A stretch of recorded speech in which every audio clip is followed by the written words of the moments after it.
My name is Barry Kurland. Jeremy, thank you so much for having me here, and thank you all for letting me come and talk your ears off this morning. As Jeremy mentioned, I'm here in association with a charity called Movember, which is in its now 4th year in the United States and 8th year globally. Began in Australia in 2003. And it's somewhat mysterious at the moment, right? Jeremy's just spoken about this ridiculous mustache. Ridiculous might be giving it too much credit, but it was at least an attempt at a mustache, and it really allowed me to advertise to folks I do deal with about what was going on. So, what is? I'll go back.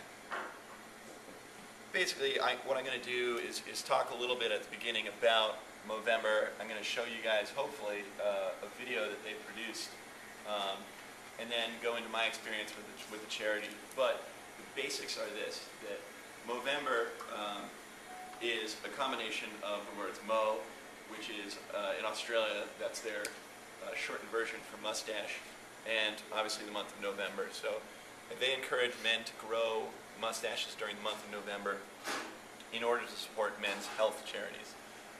And Movember worldwide is associated, or Movember in the United States is associated with the Prostate Cancer Foundation and Livestrong, which is one of the leading organizations for testicular cancer research.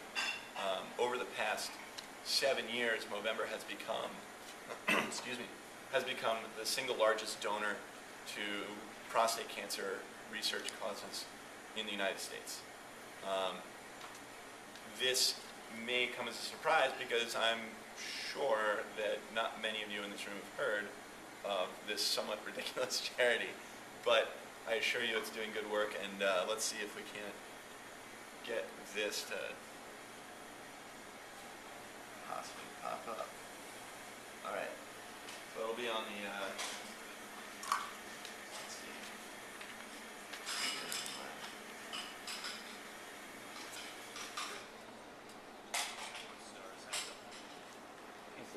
That's loud as it'll go. Well, all right. Well, the text will go, and I'll talk a little bit over it. As you can see, it's with the mustache. They're sort of intentionally courting the ridiculous with their charity, and the reason there is that these are important charities. But how do we get men involved? 7 years ago in Australia, the CEO of Movember, who is now the head of Movember in the United States, talked with a few of his friends, and they all started growing mustaches. They said, let's not just grow mustaches, let's do something and change something.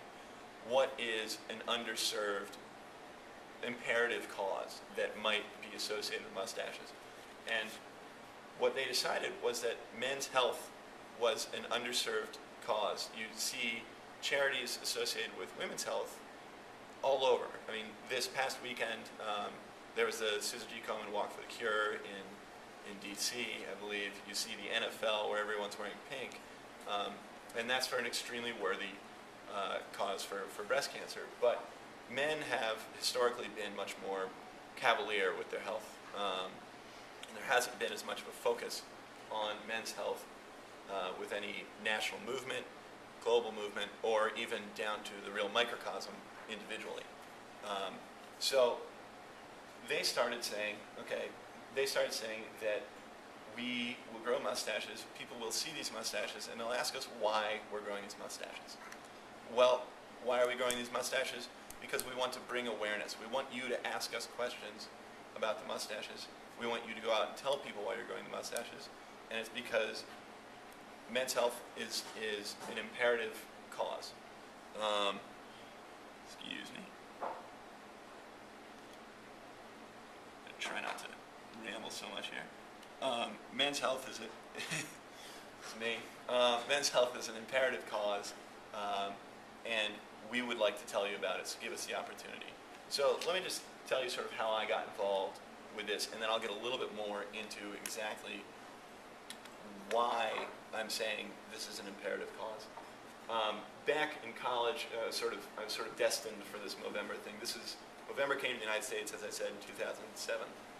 This is in 2005, a year after my parents bought me some fake mustaches for Christmas. And I sat there and I was like, Mom and Dad, why are you doing this? And I had realized a little bit of humor in it by the next fall and decided to walk around Georgetown. I went to Georgetown University here in the district and decided to walk around Georgetown senior year with these fake mustaches on. And it's absurd.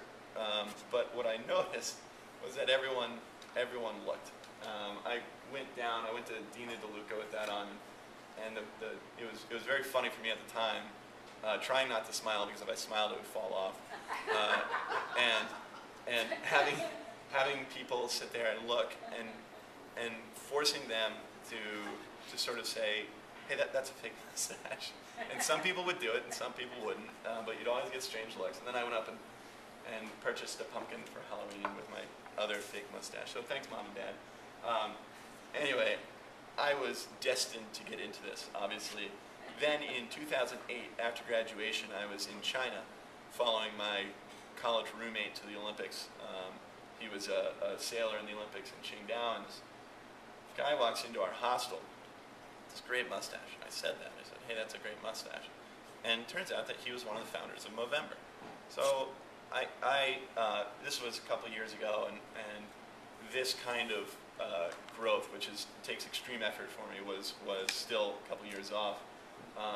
He said, you should look into Movember. And I had no idea what it was, and he started telling me about it.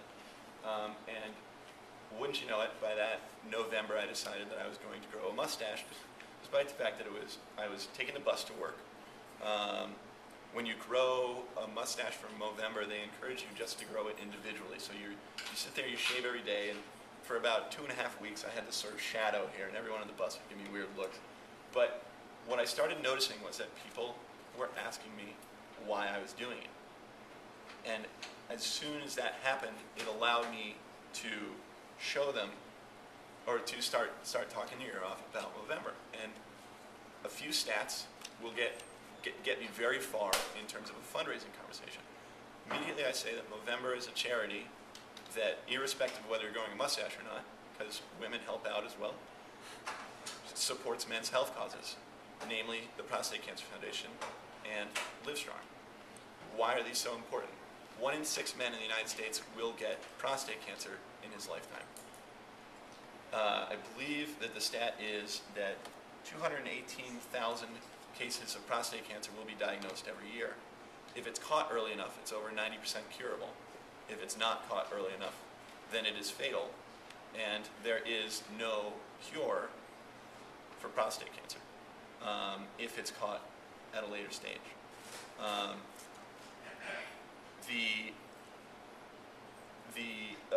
The rate at which it's diagnosed, I believe, is 1 case every 2.4 minutes in the United States. So all of a sudden, my mustache has turned from this into a technique where folks become interested. Instead of going for, to use the walk for the cure as an example, instead of going for a walk, when I have to go up and tell people that I'm going for a walk, people come to me. And all of a sudden I started realizing in my first Movember that they were onto something. This technique for charity, which seems so ridiculous, and also has a lot of fun wrapped into it. Because honestly, especially as a 24-year-old who's never been able to grow any facial hair, it's somewhat exciting to grow a mustache, I'll tell you. These fakes out the door, this is fantastic, right? So I then got this is in the first year, I got some of my office involved. We had 6 people in my office offer to grow mustaches, all going out raising money. And our team that year raised $3,000. And this was one of those things where I went into it thinking, there's no way I'm raising more than $10. That's going to be Mom and Dad throwing me $10. And individually, I raised $2,000 that month. And I was shocked at the effectiveness of, honest to God, it's because I had this mustache. And it allowed me just to talk to anyone about this charity. This is, this year I went to the Prostate Cancer Foundation dinner in Washington, D.C. They had their research retreat here several weeks back, and they invited 2 tables of Movember participants. And this year, Movember has expanded a little bit more into Washington, D.C., and they have a local board, and I'm on that board. And they invited the board to come and participate. And for about 90% of the dinner, we were sitting there with, honestly, we could have been a million miles away and we would have understood just as much of what was going on as we did.